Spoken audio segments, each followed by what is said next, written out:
우리가 음식점을 갈 때 딱 이 문 앞에 섰을 때 가고 싶은 매장이 있고 가고 싶지 않은 매장이 있습니다. 그렇죠. 그 보여지는 문 앞을 어떻게 보여지게 할 거냐라는 게 채용 브랜딩의 시작이기 때문에 이런 앞문을 만드는 것, 공고문을 만드는 것 굉장히 중요하다고 볼 수 있습니다. 어떤 현장의 기업의 사례로 좀 말씀을 드리겠습니다. 올해 5월부터 제가 가고 있는 현장 기업이고요. 이 기업은 강남구청역에 있습니다.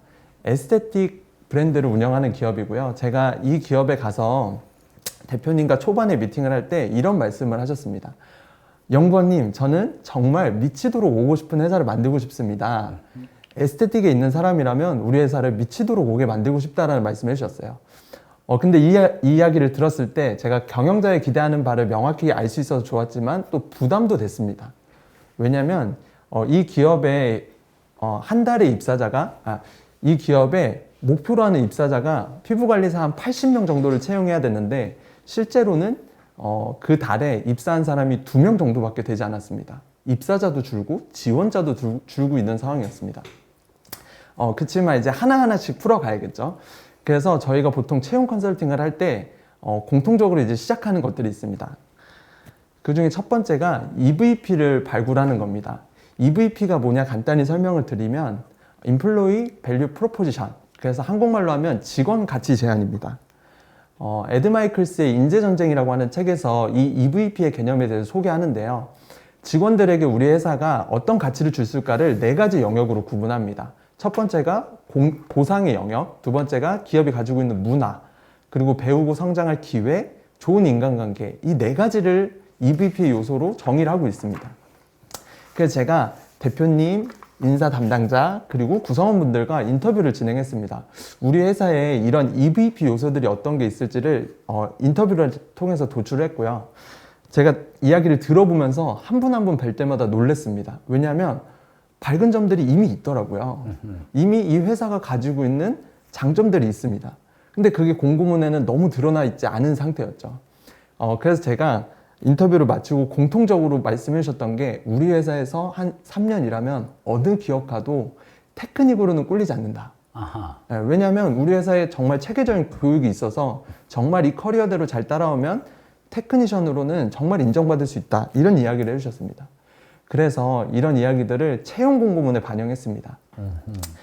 그냥 반영할 수도 있지만 가능하면은 구성원의 어떤 모습들이 드러나고 스토리처럼 풀어주는 게 좋겠죠.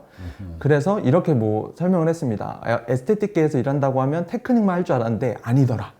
우리 회사로 오니까 교육 시스템이 너무 잘 돼 있어서 이런 표현 중요합니다. 꿈과 미래를 향해 가려고 하는 친구들이 오면 진짜 좋은 곳입니다. 이런 표현들을 해주는 겁니다. 이게 지금 이 회사의 채용 공고문. 맞습니다. 이게 온라인상에 노출되어 있는 거죠. 맞습니다. 지금 이제 얼굴은 편의상 가렸습니다만 회사 내 채용 공고문에는 노출이 돼 있겠죠, 아마. 돼 있습니다. 얼굴이 노출돼 있겠죠. 그래서 우리 회사의 선배들이 저렇게 되는구나. 입사하면 저런 사람들을 내가 만나네. 맞습니다. 네, 멋진 사람들 세워야죠. 네. 그래서 정말 좋은 이미지, 정말 후배들에게 해주는 이야기처럼 우리 회사 오면은 배우고 성장할 기회가 있다 얘기해 주는 겁니다. 또 이런 것도 있었습니다. 계속해서 공고문에 담겨져 있는 내용인데요. 뷰티 어워즈라고 하는 걸 이 회사는 매년 해왔더라고요. 매년 연말이 되면 모든 피부 관리사들이 모여서 시상을 합니다. 자체 어워즈를 하고요. 잘한 사람들 격려해 줍니다. 그리고 우리가 내년에 이제 어떻게 또 갈 것인지 방향성도 공유를 하고요. 이렇게 정말 좋은 문화가 있고 이렇게 좋은 자리가 있는데도 이런 게 공고문에 드러나 있지 않았습니다. 그게 이제 채용을 마케팅 관점으로 보고 맞습니다. 채용 경쟁력을 고민해온 관점이라면 가인zet은 그 이야기 굉장히 강조했는데 근데 이제 그게 상호 연결이 안 되는 경우가 있더라고요. 이게 접합이 잘 안 돼요. 회사 내에서 사실은 회식도 열심히 하고 창립 기념일 때 굉장히 멋있는 거 가서 호텔에 가서 밥도 먹고 감사한 일도 하고 상도 주고 그런 일이 있어요. 맞습니다. 그거 전부 다 그 채용 경쟁력에 해당되는 거거든요. 근데 잘 매칭이 안 돼서 이런 거 말해도 돼요? 이렇게 이야기하는 경우가 꽤 있는데 이 회사도 지금 보니까 굉장히 멋있게 지금 하고 있는 거네요. 맞습니다. 이런 회사 들어가고 싶겠죠? 네. 그래서 저도 말씀하신 포인트가 맞았습니다. 이게 채용의 경쟁력, 마케팅이다 라는 관점이 없다 보니까 가지고 있는 것도 꺼내지 못하는 겁니다. 또 마찬가지로 이런 예도 있습니다. 이 회사는 매년 코로나 기간을 제외하고 매년 해외로 아까 말한 고성과자들 네. 그 사람들을 데리고 해외로 휴가를 갑니다. 22년에는 두바이로 갔었고요. 23년에는 스위스, 올해는 스페인으로 다녀오셨습니다. 이거 보면 어떨까요? 지원자 입장에서. 저도 좀 알아보고 싶은데. 네. 저도 스페인 가신다길래 가고 싶다 생각 들었습니다. 아하. 네. 우리 회사를 보고 있는 구성원이 기대할 수 있는 폭이 넓어지겠죠. 네. 네. 가고 싶은 회사가 점점 됩니다. 하나 더 요소를 보면 이런 것도 있었습니다. 정말 많습니다. 정말 다양합니다. 어떤 거였냐면 우리 재직 중인 그 구성원들을 메이크오버 프로젝트를 해서 화보의 모델로 세워주는 겁니다. 올해 같은 경우에는 웨딩을 앞둔 멤버들을 뷰티 웨딩 화보를 해줬고요. 아하. 이전 해에는 바디 프로필이 한창 유행을 하니까 바디 프로필의 모델로 세울 수 있는 기회를 줬습니다.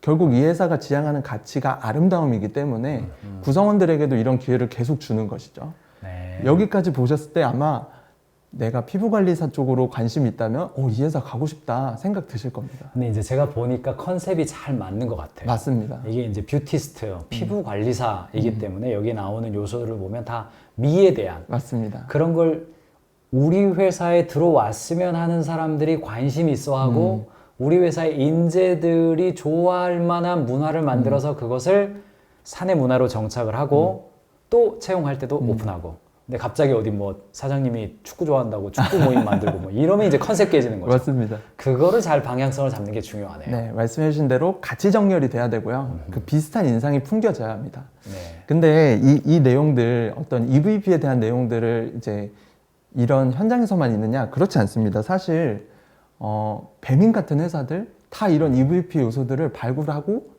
보여주고 있습니다. 요거는 어떤 사이트입니까? 사이트입니다. 인터넷에 배민다움이라고 검색을 해보시면 일종의 페이지가 하나 나올 겁니다. 이 페이지에 들어가 보면 배민이 아예 대문짝만하게 써놨습니다. 우리에게 회사 일하기 좋은 회사다. 네. 네. 잠깐만요. 이거 좀 크게 보여주시겠어요? 자, 일하기 좋은 회사. 참 배달의 민족은요. 우리나라의 직장 문화를 지금 배민 말고요. 김봉진 시절 배민. 직장 문화를 상당히 바꿔준 것으로 저는 평가합니다만 우리 딸 회사는 어때? 회의 준비 안 하면 새로운 회의가 생긴다. 가려운 것 긁어주기가 목표인 TF. 우아한 문화 TF. 배민 PM 200명 왜 모였을까? 배민 구성원들은 어떻게 스터디할까? 뭐 우아한 형제들에서 일하는 엄마, 아빠 이야기. 아하, 이게 이제 참 인재를 소중하게 생각하고 좋은 인재가 들어오기를 원한다. 그래서 속살을 조금씩 보여주는 거죠. 맞습니다. 이런 거 신경 쓴다는 것, 이거 이제 돈이 있으니까 썼다가 아니라 저는 알고 초기부터 했습니다. 이거. 그래서 사람들이 온 거예요. 맞습니다. 돈 벌었으니까 한 게 아니라 돈 안 벌었을 때도 초기부터 했어요. 이거 좀 여러분들이 잘 캐치하시면 좋겠네요. 맞습니다. 실제로 컨텐츠를 들어가 보면 구체적으로 사진과 스토리들이 있습니다. 그 지금 로빈 코치께서 얘기하셨듯이 초기부터 했었다. 이런 관점 중요하고요. 제가 한 가지 관점을 더하면 이런 말씀 드리고 싶습니다. 배민이니까 하는 거지 라고 생각하실 수 있어요. 참. 네. 그럼 뭐 배울 거 없습니다. 네. 이제. 배민이니까 생각하지 라고 생각하실 수도 있습니다. 근데 그렇지 않습니다. 배민도 합니다. 사람들이 정말 가고 싶다라고 이미 브랜드의 명성을 가지고 있는 배민조차도 이런 활동들을 계속합니다. 그만큼 EVP가 중요하다는 걸 알고 있는 기업인 거죠. 이런 들어가 보시길 바랍니다. 오늘 꼭 한번 배민다움에 들어가 보셔서 다음 장도 있었군요. 네, 신규 입사자는 어떤 그 하루를 보내는지, 뭐 커피챗에 대한 내용, 정말 다채로운 내용이 있습니다. 모두 다 해야 되는 건 아니지만 배민도 하는데 우리도 못할까? 저기 보니까 눈에 띄는 게 어느 신규 입사자의 일기. 맞습니다. 정말 중요하죠. 여러분 회사 블로그에 하시면 되는 것들이거든요. 맞습니다. 저 한편 보면 나 이렇게 첫날 보내겠구나가 그려집니다. 또 다른 기업 사례, 예를 들어서 토스뱅크도 자체 블로그에 이런 게시물들이 있습니다. 하나하나의 팀을 다 조명해 주는 겁니다. 아하. 그래서 이 팀의 인터뷰를 진행합니다. 지금 저분들은 토스 실제 직원 같은데요? 맞습니다. 실제 직원분들의 사진도 다 나와 있고요. 토스뱅크의 QA팀을 지금 인터뷰한 내용을 캡처해 왔습니다. 뭐 이런 게 좀 노출되어 있으면 지원자들 입장에서는 내가 지원하는 팀이 쭉 가면 만날 사람들인 거잖아요. 맞습니다. 저 사람들은 나 잡아먹을 것 같지는 않네.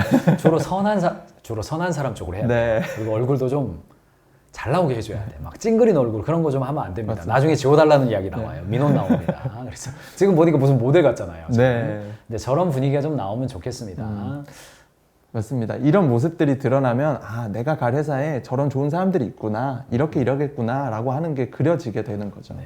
그런데 이제 우리 연구원님이 현재 컨설팅하고 있는 에스테틱 브랜드 그리고 배달의 민족, 토스 상대적으로 야 저런 멋진 거 있네. 근데 우리 회사 해외도 안 가고 우리 회사 뭐 이런 피플팀도 없고 우리 회사는 뭐 자랑할 게 없는데 어떡합니까? 뭐 현실적으로 이런 질문도 현장에서 많이 맞습니다. 받으실 것 같은데 어떻게 해야 됩니까? 이런 질문을 정말 많이 받습니다. 저희가 언더백 기업들을 가는데 우린 그런 게 없다라고 하실 수 있어요. 근데 이런 것들 할 수 있습니다. 비전에 대해서 담을 수 있습니다. 제가 가고 있는 다른 한 기업의 사례인데요. 이 기업이 자랑할 게 없다는 건 아닙니다. 여기는 뭐 복장을 보니까 뭐 겨울인 것 같네. 네, 여성 의류를 판매하는 기업이고요. 아, 의류. 비전 워크숍을 하고 있는 모습입니다. 구성원들이 모여서 우리 회사 미션, 비전, 핵심 가치 이런 것들을 세우고 있는 모습이죠. 그리고 이 기업은 채용 공고문을 할 때 이 비전을 공고문에 반영을 했습니다. 예를 들어 이런 식입니다. 우리는 앞으로 이렇게 성장할 것입니다. 라고 해서 2027년에 매출도 5배 성장, 해외 진출, 성수의 사옥도 짓고 주 4일 근무에 연 2회 인센티브도 이렇게 이게 할 것이다라는 할 거죠? 것입니다. 네. 네. 지금 현재 이걸 하고 있지는 않지만 이렇게 할 것이다라는 걸 보여주는 겁니다. 네. 그리고 아까 워크숍에 있었던 사진도 그대로 노출해 주는 겁니다. 아하. 우리 이런 문화들 가지고 있고 이런 식의 일하는 모습을 보여주는 겁니다. 그건 뭐 있는 그대로의 사실로. 맞습니다. 한 장을 좀 앞으로 보여주시면 앞장으로요. 예, 요거를 보시면 이제 우리가 초기 회사고 아직 뭐 이렇다 할 만한 누적된 그런 문화는 없지만 우리는 이런 방향성을 가지고 있고 이러이러한 것을 중요하게 생각한다. 정도는 또 말해줄 수 있죠. 맞습니다. 네, 역사가 없으면 비전을 말하면 되죠. 맞습니다. 정말 네. 이렇게 멋지게 표현해 주셔서 네. 역사도 좋고요. 비전도 좋고요. 결국에 그 구성원의 마음에 뭔가의 느낌표가 있어야 됩니다. 그 느낌표를 살리기 위해서 이 비전을 강조를 했고요. 그 모습들을 실제로 공고문에 담았습니다. 이런 사진들을 보면 여기도 지금 같은 회사입니까? 같은 회사입니다. 네. 이런 사진들을 보면 뭔가의 역동성이 느껴질 겁니다. 비전을 같이 만들어가는 회사구나. 그런 느낌을 만약 우리가 지금 자랑할 것이 조금 부족하다 하더라도 우리의 비전을 제시할 수 있는 거죠. 그렇죠. 이 부분을 가인즈의 비전 워크숍을 요청하실 수도 있지만 뭐 오늘 바로 또 생각을 해본다면 기본적으로 컬처북 캔버스를 한번 써보시는 걸 추천드립니다. 컬처북 캠퍼스 나왔네요. 네. 네, 가인즈 캠퍼스에 들어가셔서 컬처북 캠퍼스 치시면 이 양식 다운로드 받을 수 있습니다. 맞습니다. 양식에 더해서 그 손창훈 센터장이 찍은 영상도 있습니다. 같이 보시면서 쓰실 수 있게 되어 있고 한번 정리를 해보는 겁니다. 우리는 왜 모였지? 어떻게 일하지? 우리는 누구이지? 쉬워 보이는데 또 막상 쓰면 어렵기도 하고요. 그렇죠. 정리하고 나면 굉장히 뿌듯해집니다. 네. 그리고 이 내용을 이제 우리 공고문에 드러내는데요. 한 가지 팁은 텍스트로만 하시기보다 사진을 많이 쓰시면 좋습니다. 네. 그래야 역동성이 조금 더 살아납니다. 네, 여기 보니까 Why, 우리는 왜 모였는가? 미션, 비전, 프로덕트 앤 서비스. Who, 우리는 누구인가? People 코드, 팀 스프릿, 시스템. 맞습니다. 우리는 어떻게 일하는가? How, work way, 인프라 데크, 그리고 프라이어리티. 이런 것들, 이런 요소들 중에서 이게 지금 9개 정도 됩니다만 뭐 5개 정도만이라도 좀 적을 수 있는 게 있으면 맞습니다. 충분히 채용 공고문에다가 채용 페이지에다가 좀 적을 말이 좀 있지 않겠는가. 네. 근데 이제 이런 식으로 채용 공고문, 통상 우리가 편의상 채용 공고문 합니다만 채용 상세 페이지죠. 네. 이제 이렇게 자세히 좀 얘기해달라. 깜깜이 채용 좀 하지 말자. 이런 이야기인데 그래도 이걸 좀 업데이트도 하고 관리해야 될 텐데 뭐 우리가 또 작은 기업이라서 이거 붙잡고 있을 수는 없잖아요. 맞습니다. 어떤 식으로 이걸 좀 관리하면 좋습니까? 제가 한 가지 팁을 드리고 싶습니다. 제가 이 채용 공고문을 버전업 하는 게 중요하다라기보다는 이런 관점이 중요합니다. 결국에 마케팅이거든요. 지원자가 봤을 때 이게 뭐지? 라는 물음표를 없애줘야 됩니다. 그러려면 이런 질문을 저는 면접 때 항상 던집니다. 지원자님, 마지막 질문입니다. 채용 공고를 보고 지원해 주셨는데 공고문에 좋았던 점과 아쉬웠던 점 한 가지씩 말씀해 주실 수 있으실까요? 라는 질문을 던집니다. 왜 던지냐면요. 우리가 만든 공고문, 그걸 업데이트를 언제 하느냐가 중요하다기보다는 지원자가 이걸 보고 정말 이해가 되고 우리 회사의 매력도를 느꼈는가 이것을 확인해 보는 게 중요합니다. 실제 질문을 던져보면 이런 이야기들 나옵니다. 실제 지원자가 저에게 해줬던 이야기입니다. 회사 소개 부분이 좀 약하지 않았나 생각이 든다. 그리고 분명 스타트업인데 왠지 모르게 제조업 같은 느낌이 조금 더 들었다. 그리고 아까도 언급해 주셨는데 오피스가 많은데 내가 어디서 일을 하는지 이것도 좀 궁금하고 내가 팀장 포지션인지 실무자 포지션인지도 좀 궁금하다. 아하.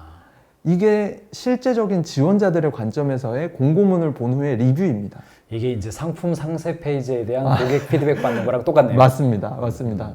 우리 딴에는 자세히 소개했는데 지원자 입장에서는 여전히 뭔가 애매한 겁니다. 뭐 마찬가지로 다른 지원자도 이렇게 얘기해 줬습니다. 직무에 대해서는 상세하게 작성이 되어 있었다. 그리고 복지랑 최근 기사도 있어서 조금 더 알 수 있었는데 아까 저희가 캔버스에서 다뤘죠. 일하는 방식이나 비전 미션들이 좀 더 자세하면 좋을 것 같다 라는 이야기를 해줬습니다. 특히나 저런 일하는 방식들을 요새는 모든 대부분의 기업들을 설명을 해주다 보니까 저런 걸 궁금해하시는 지원자들이 굉장히 많았습니다. 저희가 지금 채용에 대해서 쭉 이야기를 나누고 있습니다. 채용의 아마존을 어떤 맵으로 그 길을 찾아갈까 이런 프로세스에 대한 저 내용인데요. 아마존은 뭐 여정이라는 그런 의미입니까? 맞습니다. 네. 네. 처음- 제프 베조스의 아마존은 아닌 걸로. 네. 채용이라고 하는 정말 이 아마존과 같은 그렇죠. 인재를 찾아가는 그 전쟁의 여정을 어떤 맵을 통해서 갈까라고 보면 이런 프로세스들이 있습니다. 저희가 지금 얘기하고 있는 건 이 바로 앞에 있는 채용 공고 제작입니다. 네. 왜 여기가 중요할까? 이제 9월 MBA도 다루겠지만 왜 이 안문을 만드는 게 중요할까를 짚어야 합니다. 왜냐하면 이거 저희만 하는 게 아니고요. 정말 많은 기업들이 이 채용 브랜딩을 신경 쓰고 있습니다. 그렇죠. 채용 브랜딩이라는 말이 이제는 거의 일반 용어가 네, 됐습니다. 맞습니다. 채용 경쟁력, 채용 브랜딩. 한 페이지만 앞쪽으로 좀 보여주시면요. 여기 이제 채용의 이제 모집, 선별, 적응.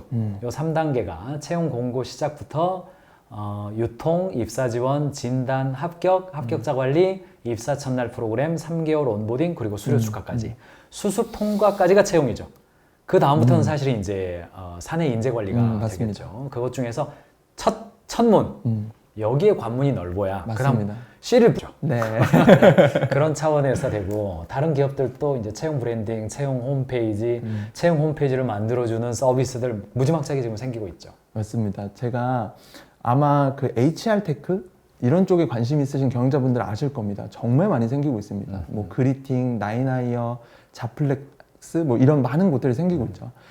근데 이 채용 브랜딩에 있어서 채용 홈페이지를 정말 많은 기업들 예시로 보시면 우리가 이름을 익히 알고 있는 기업들이 다 하고 있습니다. 뭐 올리브영, 애경산업 그리고 조금은 보수적이라고 생각하는 금융권에서도요. 뭐 라이나 생명보험, 하나생명 이런 금융권의 기업들 또 뿐만 아니라 출판 쪽에서 메가스터디, 야나두, 리드 이런 기업들 심지어 엔터테인먼트도 합니다. 하이브, SM, JYP 이런 기업들이 채용 브랜딩을 신경 씁니다. 왜 할까요? 아까 배민하고 같은 원리입니다. 이런 기업들이어서 하는 게 아니고요. 이런 기업들도 이 안문을 많이 중요하다는 걸 알고 있는 겁니다. 우리가 음식점을 갈 때 딱 이 문 앞에 섰을 때 가고 싶은 매장이 있고 가고 싶지 않은 매장이 있습니다. 그렇죠. 그 보여지는 문 앞을 어떻게 보여지게 할 거냐라는 게 채용 브랜딩의 시작이기 때문에 이런 안문을 만드는 것, 공고문을 만드는 것 굉장히 중요하다고 볼 수 있습니다. 네, 제가 보는 관점에서는 채용이 과거에 이제 채용 포탈 중심의 채용, 그러니까 잡코리아와 사람이네 채용 공고 내면 어느 정도 좀 오던, 그리고 사람들도 그 채용 포털을 중심으로 채용을 결정하던 시절이 있었습니다. 근데 이제 지금 단계에서는 그게 헤드헌팅 시장으로 많이 옮겨가서 맞습니다. 전화를 받죠, 이제 직원들이. 맞습니다. 문제는 뭐냐? 비싸요. 네. 개인한테 받아가시는 것도 좀 많고 회사한테 받아가는 건 더 많고 그거 한 두세 명 채용하면 한 사람 월급 나와버립니다. 맞습니다. 근데 이제 지금 저런 서비스가 나오는 것은 뭐냐면 과거에 대기업들이 채용 사이트들 별도로 만들어서 운영했죠. 근데 이제 그게 관리가 안 되니까. 맞습니다. 관리가 안 되니까 최근에 저런 플랫폼들이 나오면서 채용 사이트를 만들어 가는데 저는 뭐 플랫폼을 어떤 걸 쓰느냐 보다도 중요한 건 뭐냐면 경영자가 채용을 위해서 별도의 사이트를 운영하고 있다. 그게 이제 자체적으로 만들 역량이 있으면 하시면 되는 거고 없다 그럼 플랫폼 이용하면 되는 거고 다양한 형태로 그것도 안 된다 블로그라도 좀 제대로 하고 맞습니다. 본질은 뭐냐 채용에 적합한 브랜딩과 경쟁력을 갖추기 위해서 별도의 공개하는 뭔가의 정보를 콘텐츠를 계속 오픈해주고 있다. 나는 당신을 위한 계획을 가지고 있으며 당신을 위한 콘텐츠를 계속해서 말해주고 있으니 들어와도 괜찮다. 요게 지금 저는 핵심 같아 보입니다. 저도 그 핵심에 완전 동의합니다. 왜냐하면 이 컨텐츠를 쌓는 과정이 채용이 급하다 보니까 조금 밀립니다. 우선순위에서. 그렇죠. 네, 우선순위에서 밀립니다. 근데 실제로는 이렇게 생각해 보시면 됩니다. 한 달에 하나라도 그런 채용 컨텐츠를 블로그에 올리는 겁니다. 한 달에 하나라도. 그런 게 쌓이고 쌓이면 이 회사는 문화가 있는 기업이구나. 이 회사에는 이런 사람들이 일하고 있구나 라고 하는 게 보여집니다. 그래서 그 컨텐츠의 누적의 힘을 조금씩 쌓아가 보시기를 권장드립니다. 네, 뭐 우리는 이제 컨설팅을 하는 회사라서 네. 블로그로 할지 네. 이런 플랫폼을 뭘로 할지 아니면 그냥 이 정도면 자체적으로 만드세요 할지를 뭐 이렇게 잘 해주는 곳인데 그래도 뭐 다 컨설팅 해줄 수는 없고 근데 이 시청하시는 분들이 경영자분들이 그냥 바로 채용 공고문을 위해서 딱 개선해야 되는 거 있다 바로 좀 할 수 있는 게 있다 맞습니다. 그럼 뭐부터 해야 됩니까? 네. 오늘 바로 시작하신다고 하면 역시 어딜 가셔야겠습니까? 그 가인지 캠퍼스로 가셔야 됩니다. 아하. 네. 가인지 캠퍼스로 가셔서 채용 공고 작성 체크리스트를 다운받아 보시기 바랍니다. 아하. 하나를 출력을 하시고요. 노트북 옆에 두시고 우리 공고문 띄워놓고 한번 보는 겁니다. 이 체크리스트에는 아까 있었던 컬처북 캔버스의 요소뿐만이 아니라 반드시 좀 들어가야 되는 것들이 있습니다. 그리고 어떻게 표현되어져야 하는지의 내용이 있습니다. 이 내용을 출력하신 다음에 우리 공고문을 한번 점검해 보시는 게 첫 번째입니다. 아하, 네. 이게 따로 체크리스트가 있네요. 맞습니다. 캠퍼스에 있습니까? 있습니다. 네. 네. 채용 공고 작성 체크리스트. 요거 자료 다운로드 받으시기 바랍니다. 네. 채용 공고라고 검색하시면 이 체크리스트를 비롯한 많은 컨텐츠들이 있는 이 클래스가 있습니다. 요거 모아놓은 것도 있어요? 네, 아하. 가인지가 이런 거 참 잘하죠. 네. 업종별 채용 공고문 샘플, 업종별 채용 유통 사이트 모음, 맞습니다. 채용 체크리스트까지 모아놨네요. 네, 패키지로 되어 있으니까요. 여기 한번 들어가셔서 싹 한번 다운 받으시고 지금 우리 거 하고 있는 거 한번 점검해 보시기 바랍니다. 네, 좋습니다. 네. 그리고 두 번째로 할 것, 기존을 진단했다라고 한다면 이제 조금 더 좋은 것들을 보강해 봐야겠죠. 앞서 말씀드렸던 EVB표입니다. 이 내용도 출력을 하셔서요. 경영자, 그리고 팀장, 혹은 우리 회사에서 어떤 긍정적인 밝은 면들을 잘 찾는 구성원이 있을 겁니다. 그리고 같이 얘기해 보는 겁니다. 우리 회사의 이 네 가지 영역에 어떤 것들이 있을까요? 네, 얘기해 보고요. 혹은 어떤 것들이 좀 멈춰 있었던 것들도 있을 거거든요. 그것도 또 다시 살려볼 수 있습니다. 그러니까 기존에 있는 거 발굴하는 거 플러스 맞습니다. 어떤 것을 경쟁력으로 가져갈지에 맞습니다. 대해서까지. 근데 맨 왼쪽에 적합하고 공정한 보상이어가지고 네. 이런 이야기를 직원들이랑 대화하기에 있어서 경영자들이 살짝 무서워요. 연봉 2배는 줘야죠. 자꾸 이런 말 나오면 민감해져 왼쪽에 대해서. 맞습니다. 그래서 그럴 수도 있다. 경영자가 그걸 다룰 수 있는 준비를 하고 하시기를 권해드립니다. 맞습니다. 네. 약간 대상이라든지 주제를 잘 조금 조율은 하셔야 될 것 같고요. 네. 근데 계속적으로 새로운 걸 만들어야 하기 이전에 우리 걸 발굴해 보시기 바랍니다. 분명히 밝은 점들이 있습니다. 네. 가인즈 캠퍼스에 들어가셔서 자료 패키지 다운로드 받아서 적용하시고 EVP는 그 샘플들이 있긴 합니다만 결국은 내가 좀 적어야 되잖아요. 맞습니다. 그거를 경영자 혹은 리더들이랑 작성해 보시면 좋겠습니다. 오늘은 채용에서 특별히 모집에 관련된 특별히 채용 공고문을 내는 것과 관련돼서 우리 정성윤 컨설턴트님과 함께 이야기를 나눠보았습니다. 네, 여기까지 들어야 될 것 같은데. 네. 좋습니다. 네. 혹시 하고 싶은 이야기 하세요. 저는 이제 하고 싶은 이야기. 제가 채용이 정말 경영자분들이 어려워하시더라고요. 네. 어려워하시고 정말 힘듭니다. 그리고 오고 나서도 어렵고요. 근데 이 채용이라고 하는 게 구성원들에게 우리 회사가 매력적으로 보여지는 거 중요한데 또 그런 회사가 실제 만들어지는 게 또 되게 중요합니다. 그리고 계속 이 선순환되는 과정들이 중요하고요. 이 기존 구성원들이 계속 일하고 싶은 회사로 만들어질 때 결국 그게 나오는 게 채용 공고문이기 때문에 이 선순환의 관점에서 보시면 좋을 것 같습니다. 그리고 힘내시기 바랍니다.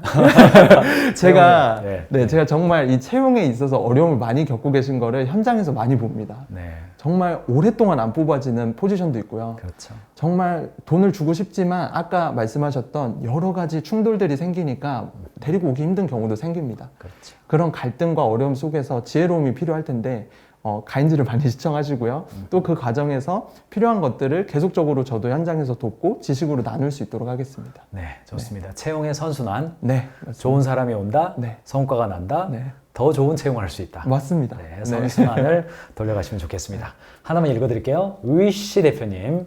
채용 공고를 올리면 지원자가 많은데 면접만 보면 출근 노쇼, 연락 두절입니다. 사실 면접 질문은 기존 플러스 가인즈를 참고해서 보고 있는데 면접이 어려운지 대답을 시원하게 하는 분들이 잘 없더라고요. 저는 면접 준비를 안 하고 왔구나 싶어서 반대로 어렵다라고 느끼는가 싶더라고요.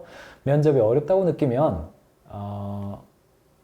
제 하트 때문에 안 보이는데 어렵다고 느끼면 그래서 오고 싶지 않을까요? 어렵다고 느끼면 오고 싶을까요? 쉽다고 느끼면 오고 싶을까요? 제가 이 질문 너무 감사합니다. 네. 사실 제가 얘기하고 싶은 주제가 하나 있었습니다. 네. 지금 이 부분을 어떻게 사실 현장에서 해결하냐면요. 전화 면접을 합니다. 전화 면접. 네. 그냥 두셔도 됩니다, 지금. 네. 다 읽었습니다. 다 읽었습니다. 네. 네. 전화 면접을 합니다. 이 노쇼의 문제가 정말 많거든요. 근데 면접을 한번 하러 오는 거 되게 지원자 입장에서도 큰 일입니다. 그리고 오기 전에 여러 가지 생각을 합니다. 그래서 가인지는 2주 안에 모든 채용의 프로세스를 끝내십시오 권장하는데 그 첫 단추를 뭐로 하냐면 이력서를 보고 괜찮은 분은 문자를 보내서 서류 합격하셨습니다. 저희가 전화 면접 보고 싶은데 15분 정도 시간 내서 저희랑 하실 수 있으실까요? 라고 합니다. 그렇게 우리 채용의 프로세스 안에 발을 들여놔야 이후에 면접에서의 노쇼도 줄어듭니다. 네. 채용 프로세스에 발을 들여서 전화 면접 보는 거 맞습니다. 그렇게 해서 차근차근 이렇게 합류해서 노쇼를 줄이는 방식들 맞습니다. 개발해 가셔라. 그것도 디테일들이 꽤 많이 있다. 참고하시면 되겠습니다. 오늘 이 정도